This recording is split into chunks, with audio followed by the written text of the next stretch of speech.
Malaysia perlu mengambil pendekatan drastik menggunakan kaedah tambatan ringgit fixed currency yang diperkenalkan oleh Tun Dr. Mahathir Mohamad semasa krisis kewangan 1997. Presiden Gerakan Ekonomi Malaysia, Armin Banias Pahamin berkata, malah pentadbiran pimpinan Datuk Seri Anwar Ibrahim perlu memandu ekonomi dengan memperkenalkan dasar-dasar baru dan drastik untuk melonjak ekonomi negara keluar dari krisis ekonomi. Menurutnya, dasar-dasar baru perlu diperkenalkan untuk membangun industri tempatan melalui ekspor supaya dapat menyeimbang transaksi perdagangan ekonomi. Dengan kenaikan kadar dasar semalaman OPR, negara mengambil risiko pengucupan ekonomi yang boleh membawa kepada kegawatan. Jadi, lebih baik kita bersedia dengan menjadual semula pembayaran pinjaman dan membatalkan kad kredit untuk menjaga rekod kewangan demi masa depan, katanya dalam satu kenyataan. Armin Banias berkata, Malaysia juga tidak mempunyai pilihan selain perlu meningkatkan OPR bagi mengukuhkan nilai mata wang dan ini menstabilkan harga barangan import.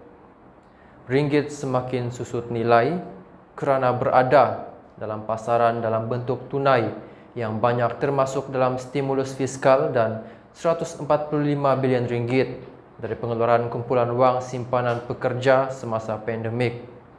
Jelasnya, keadaan ini ditambah dengan bekalan barangan terhad mengakibatkan harga barang menjadi lebih mahal.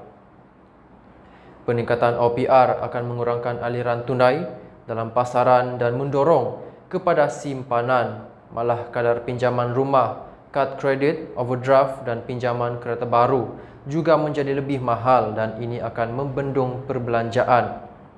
Walaupun langkah Bank Negara Malaysia menaikkan kadar OPR untuk memulihkan kadar inflasi dan mengukuhkan nilai mata wang ringgit, tetapi ia bukanlah tanpa kesan kepada rakyat. Sebab itu, langkah ini bukan langkah populis kerana tahun lepas sahaja BNM menaikkan kadar OPR sebanyak 4 kali, ujarnya. Tambahnya, sebagai salah satu negara dengan hutang isi rumah yang tertinggi di Asia, sebahagian besar dari rakyat akan terkesan dengan kenaikan kadar OPR. Ramai individu dan isi rumah dijangka malah telah pun terjejas dalam menguruskan perbelanjaan melibatkan makanan, utiliti dan pendidikan anak-anak. Jadi adakah sekarang ini masa yang sesuai dan patutkah kerajaan menaikkan kadar OPR sedangkan rakyat dalam kesusahan dan perniagaan masih belum pulih?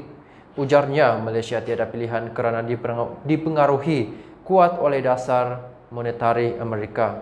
Mereka telah mempertingkatkan kadar OPR sebanyak 10 kali semenjak Mac tahun lalu kepada 5%. Dan ini menjejas ekonomi dunia apabila mata wang negara-negara membangun mengalir kembali ke Amerika menjadikan mata wang asing semakin lemah, tegasnya.